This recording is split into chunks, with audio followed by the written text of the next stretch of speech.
Welcome to Conversations on the Coast, the Bay Area's premier author interview program. And we're going to talk about a novel today, and the first thing we're going to have to do about it is define its title. The title of the book is Fobbit, spelled F-O-B-B-I-T. It's a novel. The author who is with us is David Abrams, and the publisher is Grove Atlantic. And it's very helpful the way they package this book, Dave. It's really very, very helpful because right on the front cover, under a display-type version of Fobbit, is a dictionary-type display of Fobbit, which tells us that it is a noun. And its definition is a U.S. Army employee stationed at a forward operating base, especially during Operation Iraqi Freedom, 2003 to 2011, and then it has one word, pejorative. Now, how? I mean, we can't have pejorative things going on in our military. Come on, it's America. It's democracy on the march and so forth. Pejorative? Pejorative in whose mind? Tell us. Oh, I would say pejorative in mostly the combat arms soldiers' minds. It was a slang term that applied to a lot of us while we were over in Iraq. And it's really the people outside the wire call the people inside the wire Fobbit. Right, for the most part. It was the soldiers, the good Americans that were out patrolling the streets of Baghdad, and they often had scorn and kind of looked down on those soldiers who were left back in the cubicle jungles of the war's back office. You yourself were a Fobbit. I was. Yes. Are you always a Fobbit? If you're once a Fobbit, are you always a Fobbit? Not necessarily. We also have reluctant Fobbits. We had those officers who were. Maybe they had a combat arms background. They were infantry or artillery. Yeah. And for whatever reason, they got assigned a desk job there in the on the forward operating base. So they were stuck behind a desk and couldn't get out and do what they really wanted to do. Yeah, and the reason that they feel that they're stuck there is that promotions come more readily to those in the combat units. Sure. And I assume you were not interested in promotion, or were you a grunt? No, I wasn't a grunt. I was actually a public affairs soldier. I was enlisted, and when I was in Iraq, it was my 17th year of active duty service. Wow, 17 years. Yes. And you finished up with 20? I did. Yeah, I did another 3. So you're retired. You got all this money. You don't need to write books. Oh, seriously, congratulations. Thank you for your service. Thanks. And it's amazing what we ask people like you to do through our politics and our way of doing things, which is not terribly smart. And all the sacrifice lands on very, very few shoulders. And the rest of us go on like, it's just like yesterday. And it isn't. It's tough. It's awful. And that's why we have to say thank you. One of the other things we have to thank you for is writing this book. And there are different ways to get into it. But one of the ways that I think helps a reader get into it is some stuff that Sergeant Lumley says. Now, Sergeant Lumley is the first sergeant of B Company, and that's the company run by a really incredible character whom we'll get to later. Lumley was a big guy who had to fold and stuff himself inside the front passenger seat of the Humvee every trip outside the concertina wire. And that's what the reference is. Outside the wire, the hot stuff goes on. Inside the wire, it's air conditioning, and they're going tap, tap, tap, tap, tap. Right. Okay. And even so, each time he came back from patrol, driving through the main gate of the fob, his spleen rose between his teeth as the thought of all the coddled soldiers who never went beyond the wire. Screw those high-ranking desk jockeys, fat, dumb, and happy with their air conditioning. and the illusion they kept things under control in Iraq just by clicking a few icons on the computer screen, moving units around with a tidy drag and drop? Lumley and the rest of the soldiers in his platoon were the ones making a difference in Iraq, not those lazy slugs. He'd be surprised if any of those support soldiers had ever pulled a trigger in their lives, and apart from the annual trip to the M16 qualification range, they wouldn't know a mosque from a mosquito. Are you writing realistically there? I think so. And I think that passage really does show kind of the gulf and the chasm. Yeah. It shows the gulf and the chasm between the combat arms soldiers and the Fobbits who are back at headquarters. And doesn't that make being a close functioning fighting unit difficult, or not? You're talking about like the cohesiveness of the unit. Yeah. I mean, it certainly does create sort of a class warfare, I guess, between soldiers. What a thought! What a thought! In a way, this book should have been published with some kind of dictionary, because sometimes Fobbit seems to be written in another language. Stay tuned. You're listening to Conversations on the Coast with Jim Foster. Now you can find this program on iTunes, SoundCloud, and all your favorite digital outlets. Follow the show on Twitter at JimFosterCoc and email JimFosterCoc@gmail.com. Fobbit is the name of the book we're talking about today. It's a novel. The author is David Abrams, and one of the people who had something wonderfully nice to say about this book is a friend of Conversations on the Coast, a fellow by the name of Carl Melantes. We interviewed him both for Matterhorn, this novel about Vietnam, and the second book that he's written, What It Is Like to Go to War. And you call that an even more profound, bone-rattling book than the novel Matterhorn. And you add, his book should be required reading for any young man or woman walking into a military recruiter's office. Damn good advice. Very good advice. Yeah. And Carl is a wonderful guy. Do you know him personally? Have you met him? I have. I just got to meet him a few weeks ago, and it's just a wonderful, wonderful man. Good. I'm glad you had that chance, because we think he's terrific. And about your book, he says, Fobbit is hilarious, but the subject matter is deadly serious. It is the rare writer who can step outside of himself and see with cold clarity the humor and pathos of his situation, and then bring the reader to the same understanding. David Abrams is such a writer. And if Carl says it, it's true. Well, he's very kind. Yeah. Now, one of the things that you do in this book is you throw a lot of what you call, I think it's your phrase and not mine, military speak at the reader. So what I want to do is read a paragraph in which you military speak at us and have you translate. Okay, I'll try. Continuous process improvement. Oh, this is Colonel Quinner, the brigade commander, addressing somebody, I guess the troops.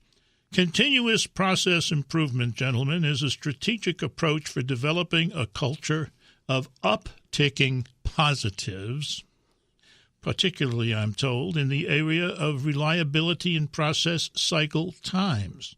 CPI will ultimately eventuate in less total resource consumption. Deployed effectively, it increases quality and productivity while reducing waste and cycle time. So what do you think about that? I'm going to stop there. You're already tongue-tied. I'm all ready to spit up. Now, this does happen. Oh, military speak happen. I mean, sure. And we're going beyond the acronyms. It's this kind of speak, using words that in a way that nobody else ever has used them or will ever use them again. What the heck is the purpose of that, in your experience? Boy, I don't know. I mean, I sat there kind of at the lower enlisted level looking up at these officers who would rattle this stuff out of there. I think maybe it's born in West Point and the Army War College might be part of it. But I think it's just a way of, A, sounding important, which they do, and B, just kind of clouding the situation with a lot of language it really baffles the listener sometimes. And in terms of the situation that you talk about in the book, where your main characters are involved day after day after day with doing press releases, right, it sets up an almost impenetrable problem.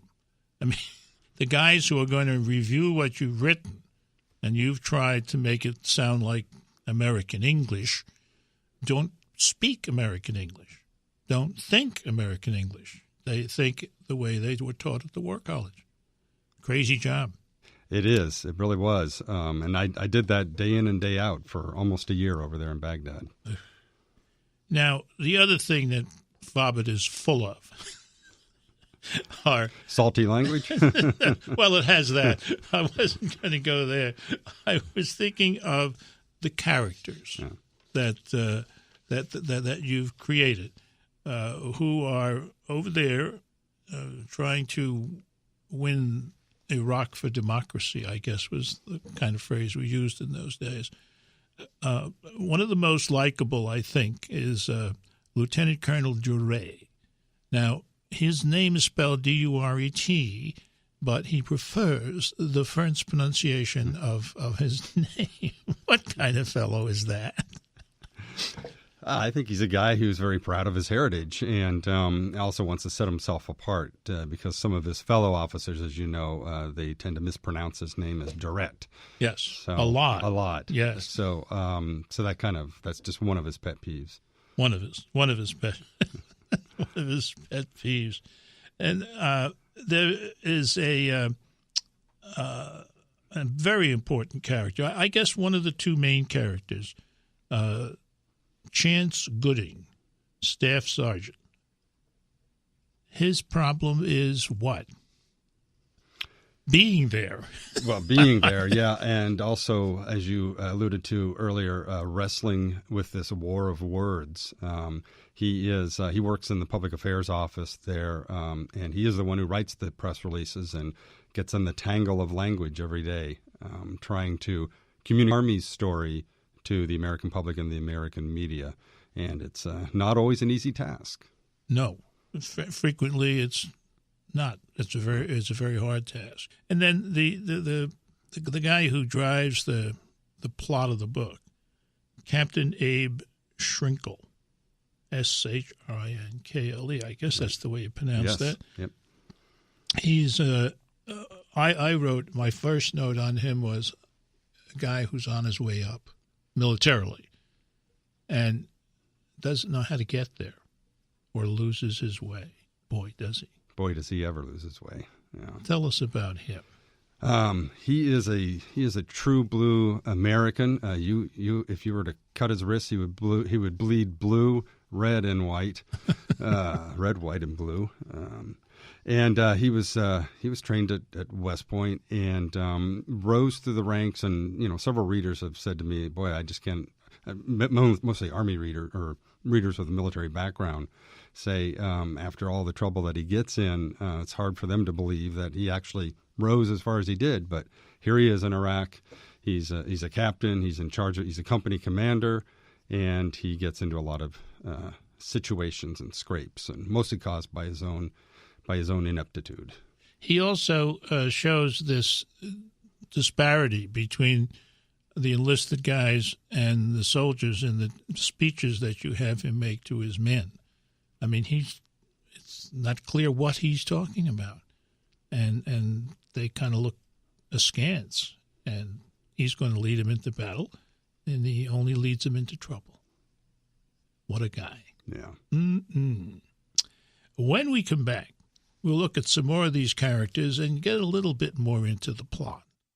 Stay with us. You're listening to Conversations on the Coast with Jim Foster. Now you can find this program on iTunes, SoundCloud, and all your favorite digital outlets. Follow the show on Twitter @JimFosterCoc and email Jim Foster, COC@gmail.com. That is I. David Abrams is our guest, and he's written a wonderful novel about the Iraqi war.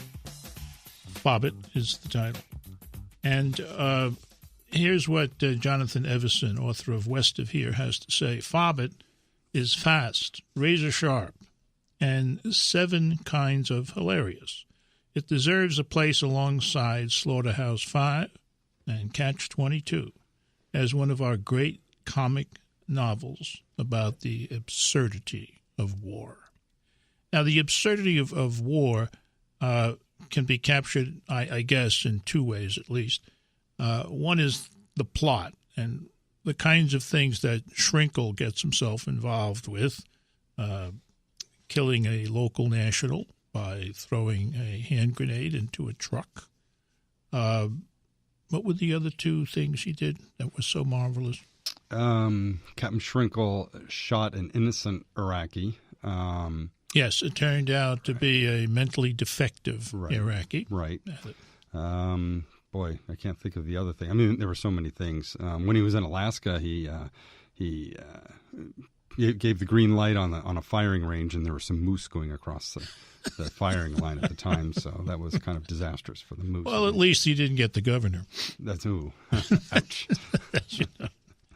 So at any rate, that's one way the plot moves ahead, is the things that happen, and particularly happen to that character. And the other thing is the different characters, the other ones. And one of them is named Harkleroad. And his first name is Eustace. Eustace Harkleroad. He has a bad ear from a training accident, and he's also subject to nosebleeds. Right. You describe him thusly. Harkleroad was a thick man, thick in the way a bowl of risen dough is said to be thick. He filled his uniform amply. In truth, there was more flesh than fabric. When he leaned back in his chair, other soldiers flinched, afraid a button would pop off, come flying across the room, and put out an eye. Furthermore, Eustace Harkleroad, forever shortened by his mother to Stacy, which had caused him no end of agony over the past 40-odd years, was a spontaneous nosebleeder. Gooding knew if he didn't get this killed-in-action press release done quickly and to the exacting standards of the commanding general, the PAO's nose would start dripping like a spigot. PAO meaning Public Affairs Officer. Right. Yeah. So that's the kind of guy you have running around in these pages. I mean, the guy who's constantly has a nose that's bleeding and he can't hear much. Right. Now, one of the things is that the book reads well. Could you read some of it for us, please? I'd be glad to, Jim. I'm going to read from the opening. Okay. They were Fobbits because, at the core, they were nothing but marshmallow. Crack open their chests, and in the space where their hearts should be beating with a warrior's courage and selfless regard, you'd find a pale, gooey center. They cowered like rabbits in their cubicles, busied themselves with PowerPoint briefings to avoid the hazard of Baghdad's bombs, and steadfastly clung white-knuckled to their desks at Forward Operating Base Triumph. If the fob was a mother's skirt, then these soldiers were pressed hard against the pleats, too scared to venture beyond her grasp. Like the shy, hairy-footed hobbits of Tolkien's world, they were reluctant to go beyond their shire, bristling with rolls of concertina wire at the borders of the fob. After all, there were goblins and turbans out there. Or so they convinced themselves. Supply clerks, motor pool mechanics, cooks, mail sorters, lawyers, trombone players, logisticians, Fobbits, one and all. They didn't care about appearances. They were all about making it out of Iraq in one piece. Of all the Fobbits in the U.S. Military Task Force headquarters at the western edge of Baghdad, Staff Sergeant Chance Gooding, Jr. was the Fobbitiest. With his neat-pressed uniform, his lavender vanilla body wash, and the dust collected around the barrel of his M16 rifle, he was the poster child for the stay-back, stay-safe soldier. The smell of something sweet radiated off his skin, as if he bathed 7th Armored Division, headquartered in one of Saddam Hussein's marbled palaces. His PAO days were filled with sifting through reports of significant activities and then writing press releases about what he had found. His job was to turn the bomb attacks, the sniper kills, the sucking chest wounds, and the dismemberments into something palatable, ideally something patriotic, that the American public could stomach as they browsed the morning newspaper with their toast and eggs.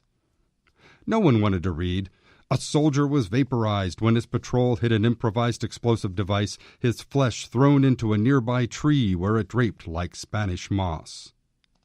But the generals and the colonels of the 7th Armored Division all agreed that the folks back home would appreciate hearing, "A soldier paid the ultimate sacrifice while carrying out his duties in Operation Iraqi Freedom." Gooding's weapons were words. His sentences were missiles. Very well done. And one of the things that happens to our friend Captain Shrinkle is that he finally gets pushed to the side. He, incidentally, is the captain of a combat company. So he's been outside the wire. Hasn't helped him much, but he's been outside the wire. And toward the end of the book, he gets a very different job. What was that? That's right. He's a character who actually straddles both worlds of the combat infantry, or the combat soldiers, and the Fobbits. And in the end, he ends up folding towels in the fitness center on the Fob. Not just folding them in the proper military manner. Exactly. Yes, doing his job well, as a West Pointer would always do, no matter the job. Fobbit. David Abrams is the author. We've been talking about it here. This is Conversations on the Coast, and I'm Jim Foster. Now you can find this program on iTunes, SoundCloud, and all your favorite digital outlets. Follow the show on Twitter at Jim Foster COC and email jimfostercoc@gmail.com.